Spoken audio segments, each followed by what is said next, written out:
You're on the Finance Committee, and my understanding is that it's new and you're very excited about that. And for people that are not familiar with the terrain of Senate committees, why did you want to be on that committee? Wealth tax, Social Security, the money that we need in order to have child care, Medicare. It's all right there in the Finance Committee.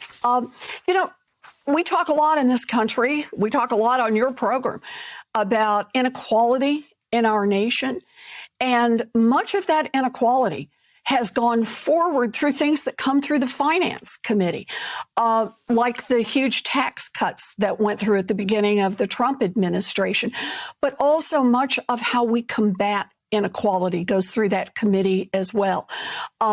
Medicare, the Affordable Care Act, as I said, Social Security. So I just think it's an important crossroads of how we build a future. For me, taxes are ultimately about our values. It's about who we say in this country needs to pay to help us build a future and what that looks like. And Finance Committee, good place to do that. I'm happy.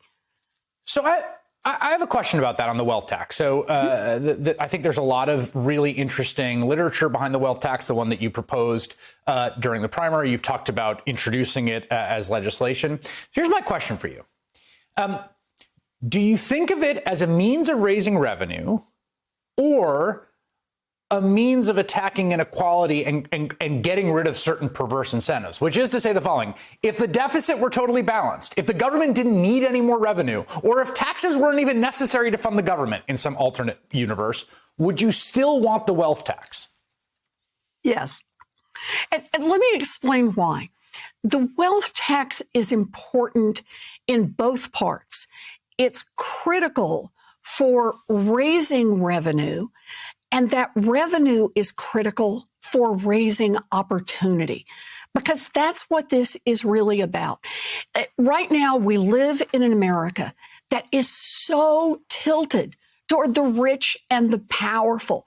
The top 0.1% are paying last year about 3.2% of their total wealth in taxes. The 99% paid about 7.2% of their total wealth. In other words, more than half.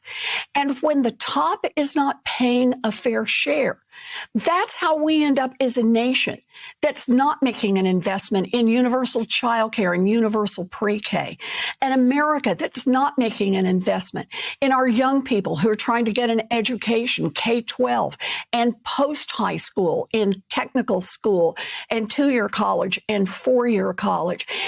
It's about making sure that we're a country that doesn't just work for a tiny little thin slice at the top, but a country that genuinely is investing in opportunity so that all of our kids have a chance to build a strong future. That's what it's about. One of the other big issues during the primary was student loan debt, and both sort of prospectively and retroactively, right? So creating conditions under which people can go to college and not pay through the nose and not be in sort of debt servitude, but also canceling debt that is weighing people down. I know you've been advocating for that and think that there is the legal mechanism, and Senator Majority Leader Chuck Schumer as well, to cancel a large amount of student debt through executive action. The arguments against it are legal and political, so I'll give them to you both, and you can respond. One, that this would be an overstep of executive power, and the second, that this create a kind of class-based backlash, right? They would enshrine the Democratic Party as people that care most about folks with college degrees at the expense of everyone else. What are your responses to those two arguments? Well, let's do the legal argument first. Keep in mind that the Obama administration canceled student loan debt, the Trump administration canceled student loan debt, and nobody said they don't have the power to do that. All Leader Schumer and I are asking for is now let's have the Biden administration step up, and we think they should cancel more, but he clearly has the legal authority to do this. Now, you want to talk about who's going to get helped?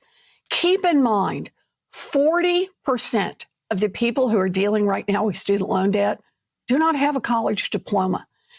These are people who did what we wanted them to do. They tried. But for one reason or another, they couldn't make it. Maybe because they were working 3 jobs, maybe because another baby was born. But for whatever reason, they didn't make it all the way through to their diploma. And that means these are people right now who are earning what a high school grad can earn, but who are struggling with student loan debt. We cancel $50,000 worth of student loan debt. And what that will mean is that 85% of those who are struggling with student loan debt right now, about 40 million people, will see their student loan debt completely wiped out. And the rest will see a big hunk of it cut away. And here's the thing. That's not only good for the people who have student loan debt. In fact, it's life transformative for them. But it's good for everybody else who doesn't have student loan debt. And the reason for that is it helps boost the whole economy. We get more people buying homes. We get more people starting small businesses. That student loan debt is holding back our economy. This was true long before the pandemic came along.